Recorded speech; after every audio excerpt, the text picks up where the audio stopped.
Diplomacy की बात है, भारत की भूमिका स्पष्ट है।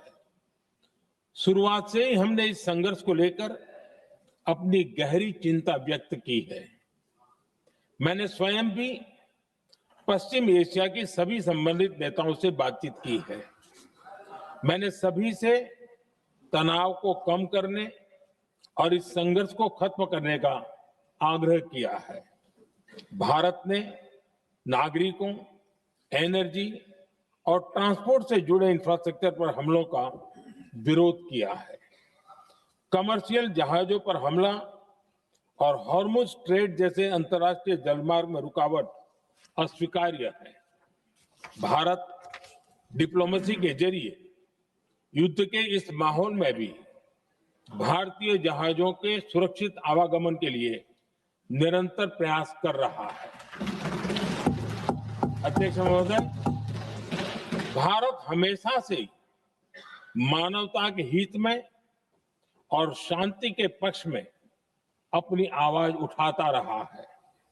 मैं फिर कहूंगा कि बातचीत और कूटनीति ही इस समस्या का समाधान है। हमारे हर प्रयास तनाव को कम करने, इस संघर्ष को समाप्त करने के लिए है।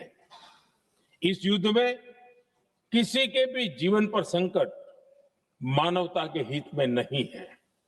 इसलिए भारत का प्रयास सभी पक्षों को जल्द से जल्द शांतिपूर्ण समाधान के लिए प्रोत्साहित करने का है। अध्यक्ष जी, जब ऐसे संकट आते हैं तो कुछ तत्व इसका गलत फायदा उठाने की कोशिश भी करते हैं। इसलिए कानून व्यवस्था सुनिश्चित करने वाली सभी एजेंसियों को अलर्ट पर रखा गया है। कोस्टल सिक्योरिटी हो, बॉर्डर सिक्योरिटी हो, साइबर सिक्योरिटी हो, स्ट्रेटेजिक इंस्टॉलेशंस हो, सबकी सुरक्षा को और मजबूत किया जा रहा है।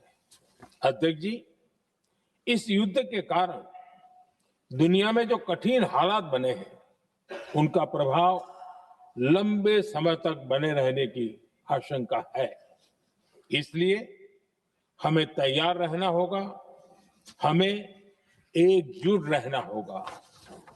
हम